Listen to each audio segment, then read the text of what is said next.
Ahora, nosotros podemos, si nosotros ignoramos esta pauta, estas enseñanzas, nosotros vamos a vivir por debajo del propósito que Dios estableció para nosotros.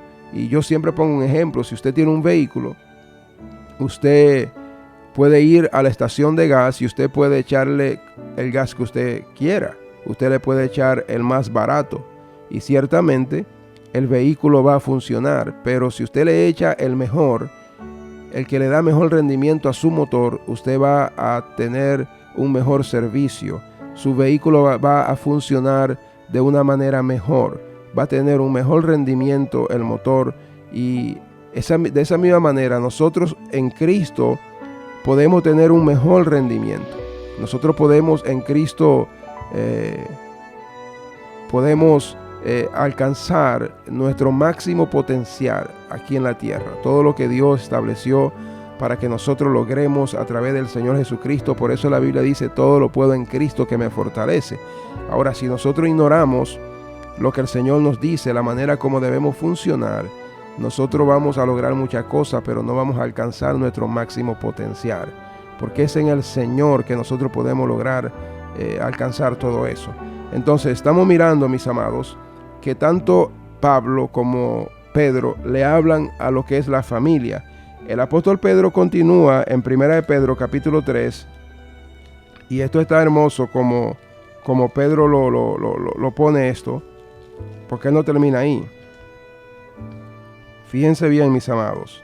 En el versículo 2, Pedro dice: considerando vuestra conducta casta y respetuosa. O sea, le está hablando a la esposa. Dice que la esposa debe de considerar su conducta. Debe ser casta.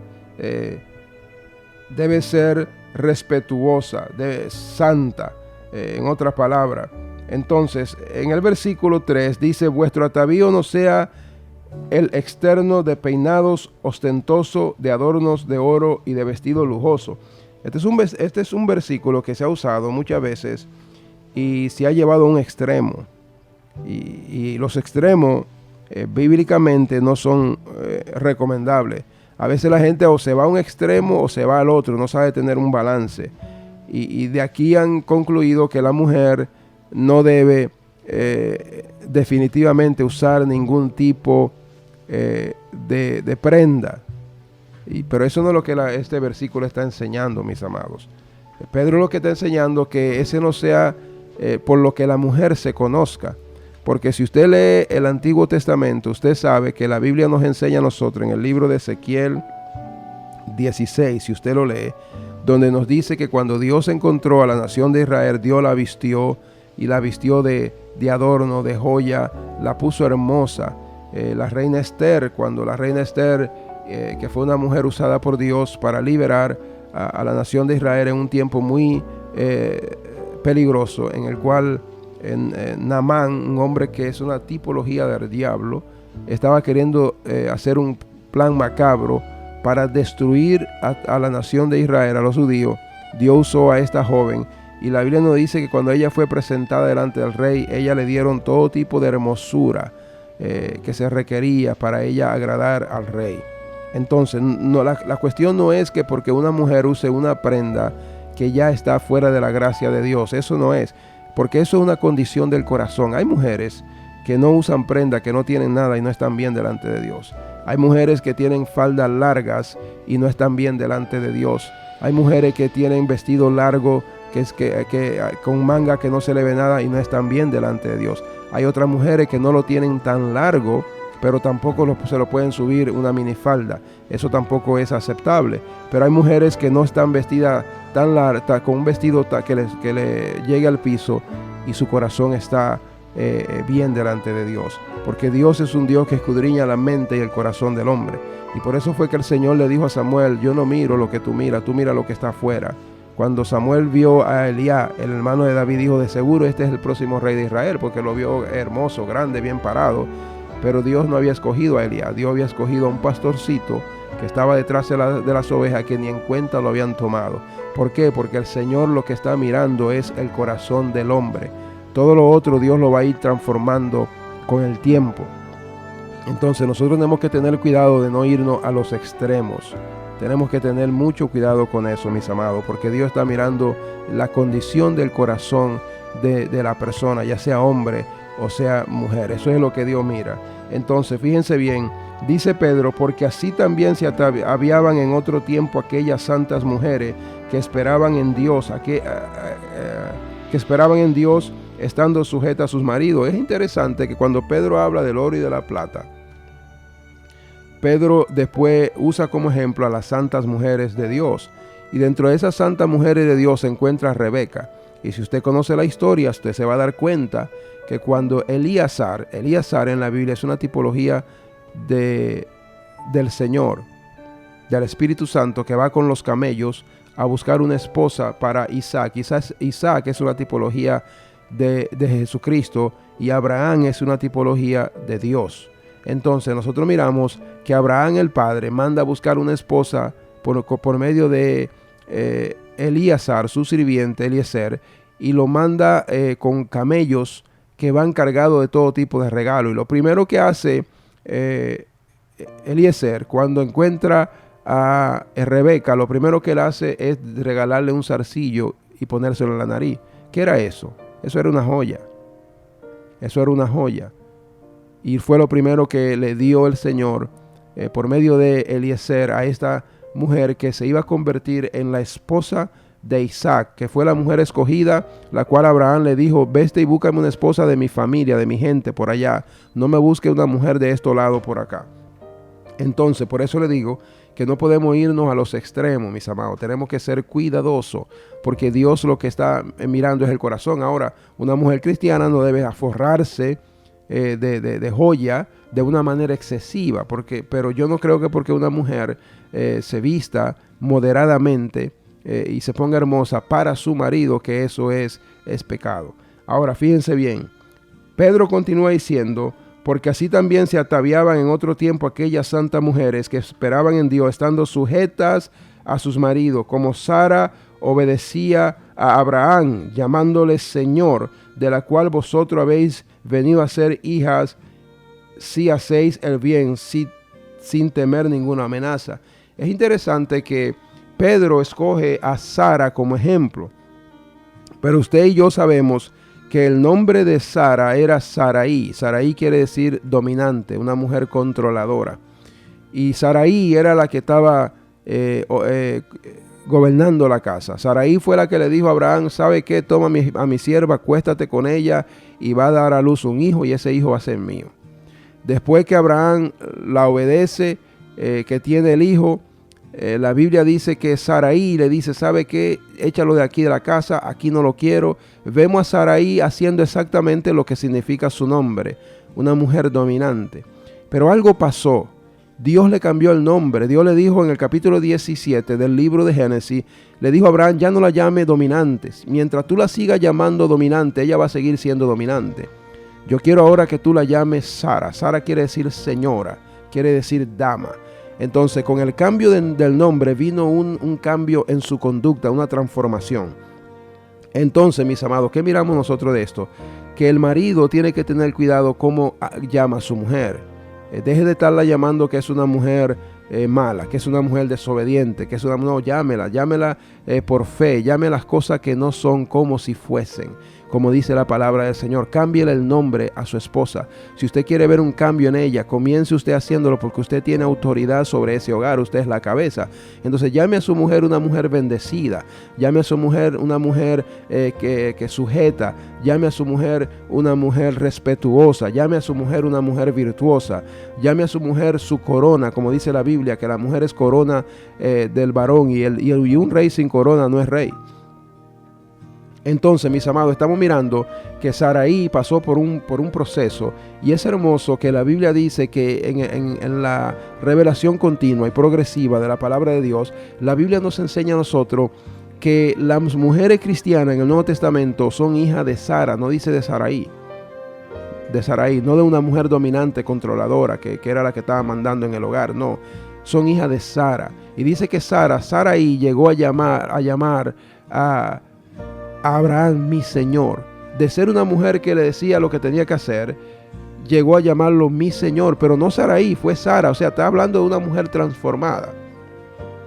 Y cuando nosotros miramos todo esto, nos damos cuenta que Dios está trabajando en el hogar cristiano. Dios trabaja tanto en el hombre como trabaja en la mujer, trabaja en los hijos, trabaja en los empleados, en los empleadores. Entonces, en el versículo 7, el apóstol Pedro dice: vosotros maridos, igualmente vivid con ella sabiamente. Esto es algo que nosotros los maridos tenemos que pedirle a Dios sabiduría. Sí, tenemos que saber porque a veces carecemos de esa sabiduría. No estoy hablando de la astucia del mundo, estoy hablando de la sabiduría divina, que es la que nos lleva a nosotros, nos equipa para que nosotros podamos vivir como cabeza del hogar de la manera que Dios ha ordenado. Ser esos hombres de Dios que amen a su esposa como Cristo amó a la iglesia y se entregó por ella para santificarla por medio del lavamiento del agua, por la palabra, para presentársela a sí mismo como una iglesia santa que no tuviere mancha ni arruga. Entonces los maridos tenemos que pedirle a Dios sabiduría para saber ser esos hombres que Dios requiere. Eso fue lo que Dios le dijo a Salomón. Dios le dijo a Salomón: Salomón, mira, te voy a dar un cheque en blanco, pídeme lo que tú quieras y lo que tú quieras yo te voy a dar. Y Salomón fue demasiado sabio. Aún antes de que Dios le otorgara la sabiduría que él pidió, él fue sabio en su petición. La Biblia dice que Salomón le dijo a Dios: dame sabiduría. Dame sabiduría para gobernar a este pueblo tan grande y tan numeroso. Entonces esa es la oración de los maridos. Dame sabiduría para yo ser cabeza. Dame sabiduría para yo poder guiar a mi familia, a mi esposa, a mis hijos. Que yo no sea áspero con mis hijos. La Biblia dice: no exasperéis a los hijos. Y muchas veces se comete ese error, se exaspera a los hijos. Entonces nosotros miramos que en todo el núcleo familiar la palabra de Dios tiene algo que decirnos para ayudarnos a nosotros a conducirnos de la manera que es propia, de la manera que le agrada a Dios, de la manera que nos va a llevar a nosotros a poder lograr el propósito del Señor y ser luz en medio de las tinieblas. Nosotros hemos sido llamados a ser esa luz, que las personas que no conocen a Cristo puedan mirar el orden en el cual nosotros como familia nos conducimos, ya desde la cabeza, que es el hombre, a la mujer, que es su ayuda idónea, y a los hijos. Tenemos que ser un ejemplo de familia para este mundo que no conoce a Cristo. Entonces miramos, hermanos, que la Biblia dice: vosotros maridos igualmente vivid con ella sabiamente, dando honor a la mujer como a vaso más frágil. Muchas veces se malentiende esta palabra de frágil, y lo que cuando se lee como vaso más débil, y eso no es lo que está diciendo. La mujer, cuando dice que es frágil, no es que es débil. Inclusive yo creo, esta es mi opinión personal, que la mujer aguanta mucho más que nosotros los hombres en muchas cosas y son muy fuertes. Pero cuando habla aquí de frágil, está hablando de algo delicado. Está hablando de algo que es delicado, es tan fino que es muy delicado. La mujer es algo hermoso. Entonces, cuando el marido tiene conciencia de eso, es como algunas cosas que son muy caras, pero son muy delicadas. Son frágiles en el sentido de delicadeza. A eso es que se está refiriendo Pedro cuando él dice que la mujer es frágil. Dice: y como coheredera de la gracia de la vida, para que vuestras oraciones no sean estorbadas. Me gusta lo que dice aquí en el versículo 7. Dice: dando honor a la mujer. Ahora escuche bien esto, porque a las mujeres les va a gustar esto. La palabra honor aquí es valor. Ejemplo, dinero pagado. ¿Me están escuchando, hermana? Es estimar específicamente del más alto grado a la dignidad en sí misma. Oiga bien, maridos, lo que la Biblia nos está diciendo a nosotros. Cuando dice aquí: vosotros maridos igualmente vivid con ella sabiamente, dando honor a la mujer. La palabra timé, la palabra griega que dice dando honor, la palabra honor es valor, ejemplo, dinero pagado. Oiga bien, es estimar específicamente del más alto grado a la dignidad en sí misma. ¿Cómo cambiarían los matrimonios si nosotros los maridos tuviéramos conciencia de esto? De que a la mujer hay que darle honor, o sea, hay que darle un valor del más alto. Tiene que apreciarla, valorarla. entender que Dios, que esa es una gran bendición, esa es tu mayor bendición después de la salvación. Es tu esposa, es tu ayuda idónea. Entonces la Biblia dice aquí que tiene que darle honor, valor, y no solo darle honor de estimación, tiene que darle dinero. A las mujeres les gusta que le den dinero. Ese también es el honor que debe de darle, para que vayan y hagan sus compritas. Entonces fíjense bien, mis amados, la Biblia dice, dando honor a la mujer como a vaso más frágil y como a coheredera de la gracia de la vida, para que vuestras oraciones no tengan estorbo. Ahora, aquí hay una piedra de tropiezo para nosotros los hombres, porque nuestras oraciones están determinadas a ser oídas delante del Señor, dependiendo de cómo nosotros tratemos a nuestras esposas. Y esto lo establece la Biblia.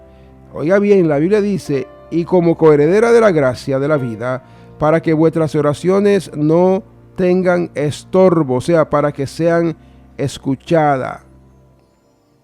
Para que sean escuchadas, o sea que Dios condicionó que mi oración sea escuchada dependiendo de cómo yo trato a mi esposa.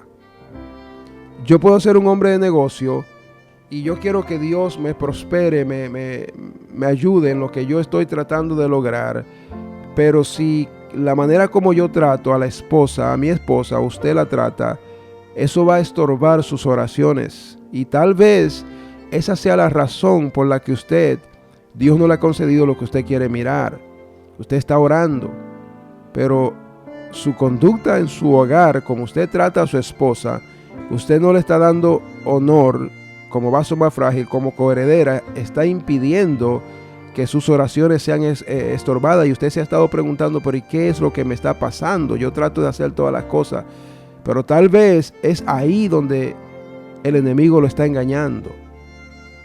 La Biblia nos manda a nosotros a examinarnos para ver si estamos en la fe. Y tenemos que hacer como hizo David, que David fue y buscó el arca del Señor. Y David la estaba trayendo en una carreta nueva, dice la Biblia, como lo hicieron los filisteos. Y Dios a los filisteos se lo permitió, porque los filisteos no tenían revelación de cómo se debía de cargar el arca. El arca debía ser cargada por los hombres, los sacerdotes, los levitas en sus hombros. No ponerla en una carreta con bueyes. Los filisteos lo hicieron así, Dios se lo permitió. Pero cuando David quiso hacer lo mismo, eso le costó la vida a Usa. Y Usa significa fuerza. Y la Biblia dice que los bueyes se tropezaron y Usa agarró el arca del pacto y Dios lo mató por eso. Y David tuvo un gran pesar y no quiso llevar el arca del Señor a su hogar. Pero lo interesante de esto es que David fue y escudriñó. David no se quedó así. David dijo, ¿por qué me pasó esto? ¿Por qué murió Usa? Si yo estoy tratando de hacer las cosas bien, yo quiero traer el arca del pacto de Jehová, traerla otra vez a su lugar, a su tierra. Lo que estoy queriendo hacer, yo sé que está bien, pero la manera como lo estaba haciendo no estaba correcta. Y muchas veces eso es lo que pasa en la vida del creyente. Entonces David fue y se dio cuenta, porque ya estaba escrito cómo debían de cargar el arca. Y David fue cuando descubrió, se examinó en la luz de la palabra, y él fue y hizo la cosa diferente. Le dijo a sus hermanos, ¿sabe qué? Vayamos y busquemos el arca de nuevo, pero esta vez vamos a traerla en los hombros de los sacerdotes. Y fueron y trajeron el arca y fue de gran bendición. No ocurrió ningún accidente. ¿Por qué? Porque lo estaban haciendo a la manera de Dios. Entonces, ¿por qué le doy este ejemplo? Porque es posible que se esté orando, pero no se está haciendo la cosa a la manera de Dios en cuanto al hogar. A lo mejor no se está honrando a la mujer como coheredera de la gracia de la vida y no se le está dando honor como a un vaso más frágil. Y estamos orando y estamos ayudando. Y eso es lo que está estorbando a nuestras oraciones. Bendito sea el nombre del Señor. Entonces, mis amados, estamos mirando que es hermoso que Dios se interesa en el bienestar de la familia. Y aquí en el capítulo 3 del libro de Colosenses, nosotros miramos que la Biblia dice, casadas, está sujeta a vuestros maridos como conviene en el Señor. Cuando nosotros miramos este consejo, oiga bien, mis amados, el espíritu de sumisión por el cual una mujer reconoce voluntariamente la responsabilidad de liderazgo de su esposo bajo Dios es un acto de fe En ninguna parte la Biblia somete o subordina genéricamente a las mujeres a los hombres. Pero este texto manda a la mujer a que se someta por voluntad propia a su esposo. Y al esposo se le manda a que en amor se dedique a cuidar de su esposa, pero sin abusar nunca de su confianza. Este arreglo divinamente ordenado jamás pretendió, escuchen bien, reducir las responsabilidades, los propósitos o la realización de la mujer. Únicamente la naturaleza pecadora de los seres humanos o un recalcinante tradicionalismo eclesiástico pueden justificar, sacando fuera del contexto bíblico, determinadas evidencias textuales, la explotación social de las mujeres o las restricciones que se les imponen a la hora de darles participación en el ministerio de la iglesia. ¿Por qué estoy diciendo esto? Porque muchas veces se han usado ciertos versículos de la Biblia que no lo entienden bien las personas, y a veces también no entienden la cultura en el tiempo en el que se escribieron ciertas cosas y por qué se escribieron. Y muchas veces hay denominaciones que a la mujer no le dan mucha participación porque usan versículos como esto. Pero Dios, a través de toda la historia del pueblo de Dios, ha usado a mujeres en todos los ámbitos. Las mujeres son de gran bendición, las mujeres son muy sensibles a la vida de Dios. En el tiempo bíblico muchas de las mujeres no se educaban, no tenían educación, como hoy en día, que la mujer es muy preparada, mucho más que muchos hombres, y la mujer es muy útil. En los tiempos bíblicos la mujer no tenía educación, la mujer no se educaba, solamente se educaban a los hombres. Y en vista de ese tiempo cultural, la mujer no estaba preparada. La Biblia dice que entraban en la casa y la engañaban a la mujer. Entonces muchas personas, cuando estudian esos versículos, no toman en cuenta por qué se dijo eso en ese tiempo.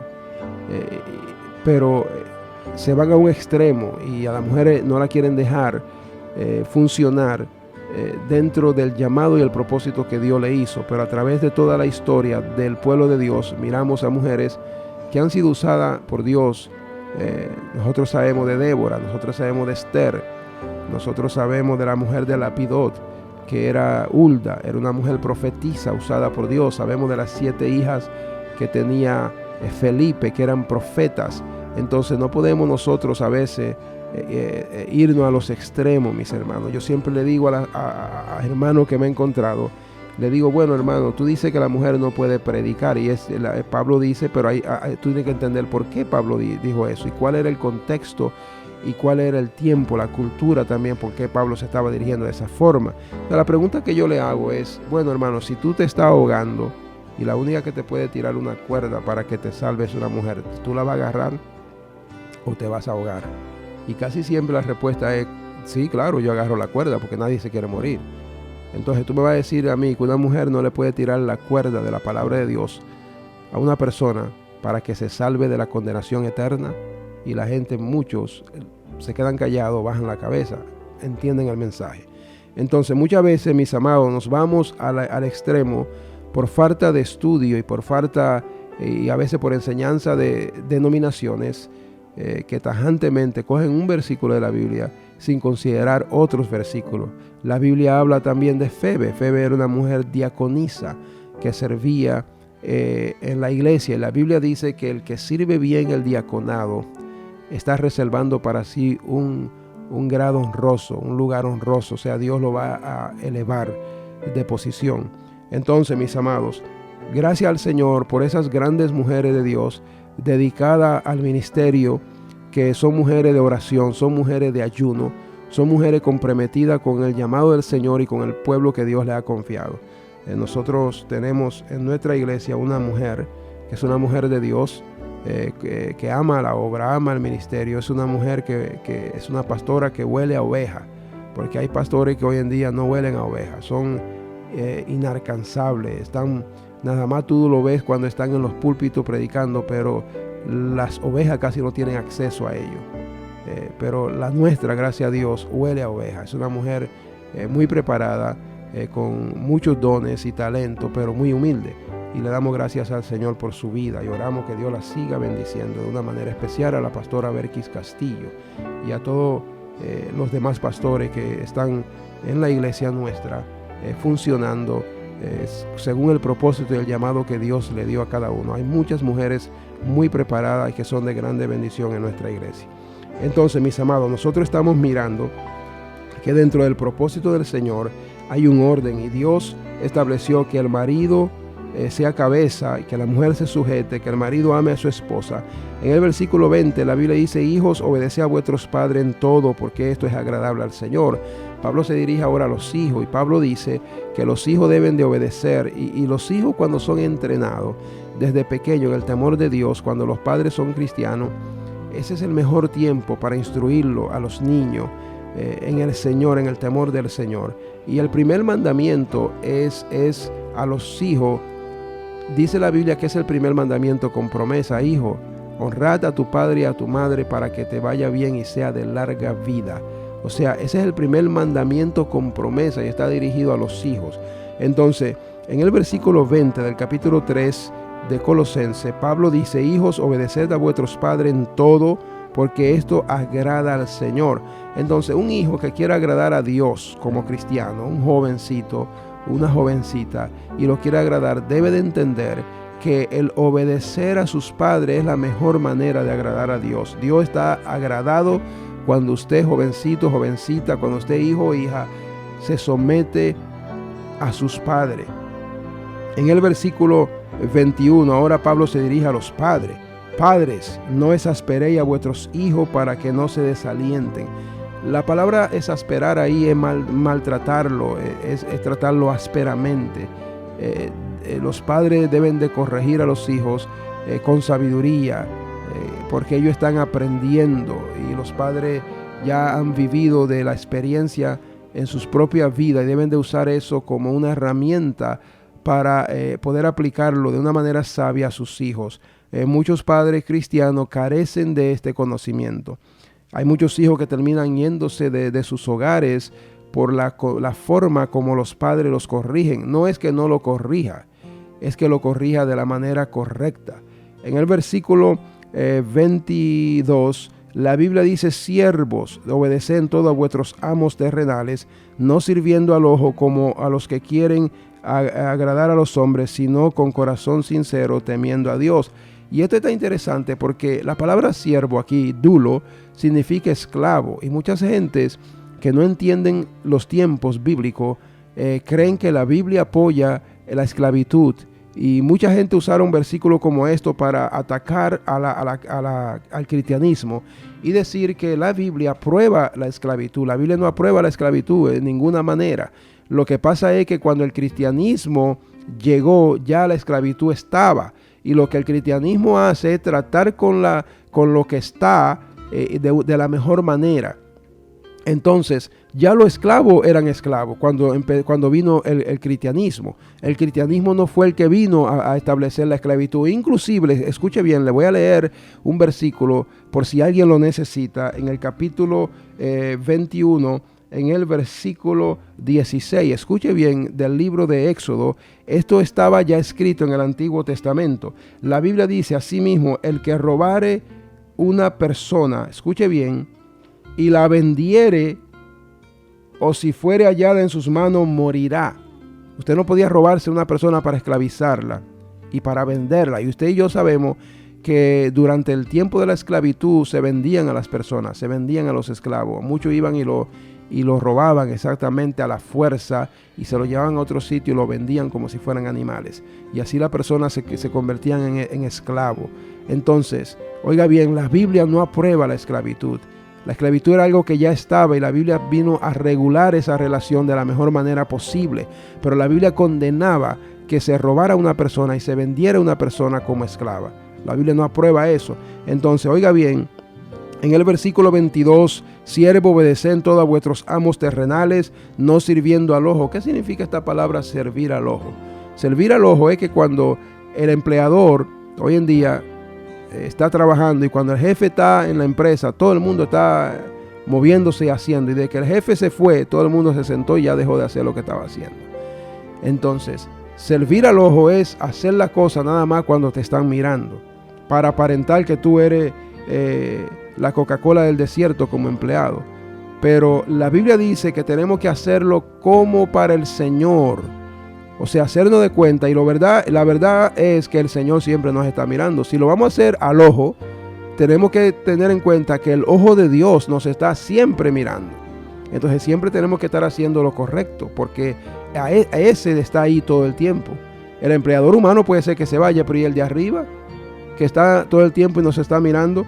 Entonces, mis amados, miramos que hay recompensa, y la Biblia dice en el versículo 23, y todo lo que hagáis, hacerlo de corazón como para el Señor y no para los hombres. Se está refiriendo a los siervos todavía, que los empleados hoy día deben de hacer las cosas, sus empleadores, sus trabajos como para el Señor y no para los hombres. Y dice, sabiendo que del Señor recibirás la recompensa de la herencia, porque a Cristo el Señor serví. Gracias le damos al Señor por esta oportunidad que nos ha concedido una vez más de que podamos estar aquí, que podamos disertar sobre la palabra del Señor. Vamos a orar para que Dios nos conceda un día excelente. Padre, en el nombre de Jesucristo te damos las gracias, la honra y la gloria, Señor. Gracias por este día, gracias por tu palabra. Bendícenos de tal manera, Dios, que podamos ser bendición, Señor. En el nombre de Jesús te lo pedimos. Amén y amén.